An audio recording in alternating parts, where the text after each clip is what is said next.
Hey yo, what's up? It's Logan, and I'm here to finally come back and bring y'all another review. I know it's been a long time since I've been here and done a review. I really apologize for that. I will be discussing reasons for that on my next podcast, which should be coming out this week. But I just want to get right into it with y'all and finally return with this review here. This is one that everyone has been talking about. It's been reviewed. I know I'm extremely late to the party. No one probably cares anymore, but I still got to talk about it. I'm doing this for me now and for y'all, but mostly for me. So without further ado, I am going to be reviewing Igor today. That's right, I'm going to be doing a series of just my favorite albums of 2019 since nothing amazing is dropping right now, and honestly not a lot has dropped in 2019. I will be reviewing just a couple of my favorites, and the main purpose of this is just so I can talk about them just off the top, just looking at their track list and talking about them like that, and just personal things that I took away from them and then breaking them down a little bit further maybe. But this is mostly going to be free-form discussion for me. I'm not really going to have any notes or anything. I'm just going to be talking, and you'll be listening and enjoying, hopefully. So yeah, my first album that I'm going to be doing for this series, of course, as you know, is Igor, which, of course, is the latest album by Tyler, the Creator. It came out right at the beginning of the summer this year, and it was that album where I honestly went into it saying, okay, Tyler usually drops quality projects. 2019 has been a bit of a snooze fest outside of a few projects, such as Raul by What Up RG and things such as that. But regardless of those, Igor was the one that I said, this has got to be the make it or break it of 2019. It has to. And when I say I listened to this and I said 2019 is here, I'm not kidding. This album came, it made 2019, and it has stayed with us since then. This is not one that's going to go away. This is one that I've come back to at least for a couple of tracks every single week, and I listen to this album all the way through probably 2 to 3 times a week. So this album's amazing. Through and through, this album is amazing. It is a direct follow-up to Flower Boy, which I'm going to go ahead and put a disclaimer here. I will be referencing Flower Boy and Igor and details that have been broken down to me through the way of the Dissect podcast on Spotify. If you have not listened to that, I will go ahead and highly recommend that here. And anything that I say here that you feel may have been taken from that, it probably was. So this is my little citation for that here, just so you can't say, oh, I'm stealing from that. No.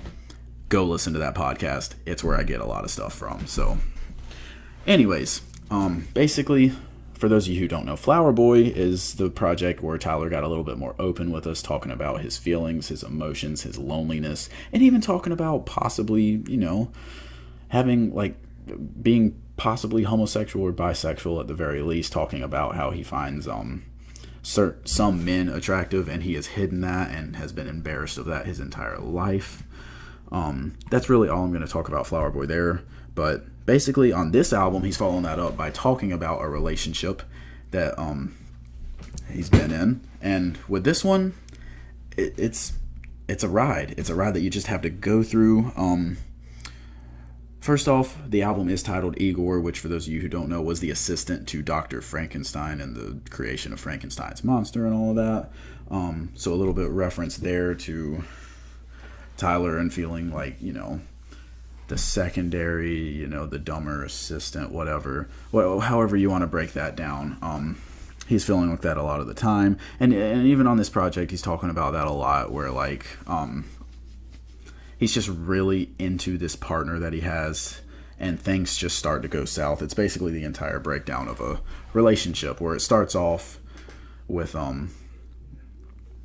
songs like Earthquake, where he's talking about just how this person makes his earthquake. He's in love with this person. The very next song, I think I've fallen in love, da da da da da. It leads on until they are in love, they're together, and then by the very end, you have songs like Gone Gone and Thank You, Gone Gone / Thank You, I Don't Love You Anymore, and Are We Still Friends.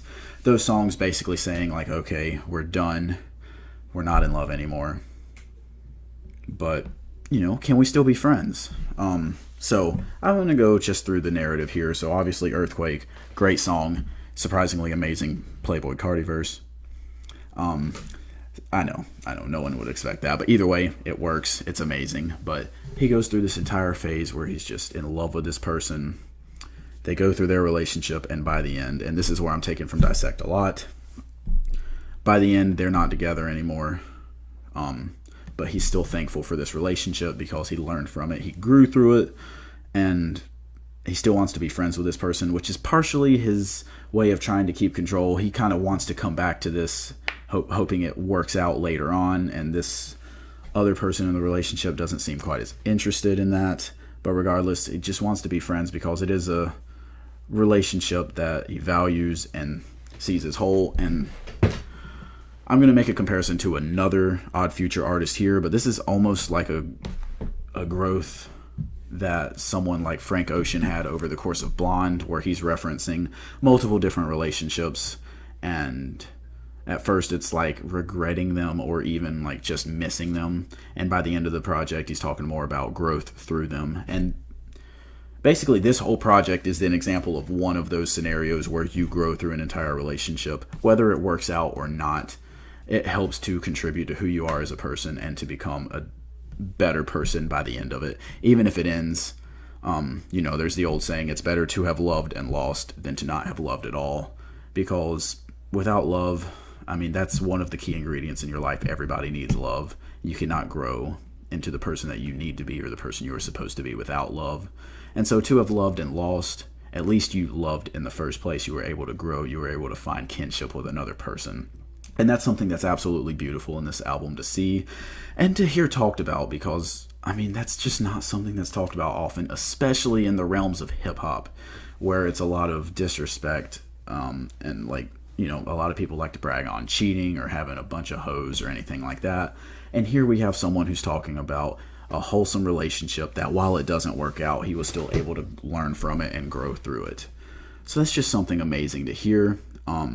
Great story, and let me just say, a lot of great individual songs that do all lend themselves into a bigger picture here.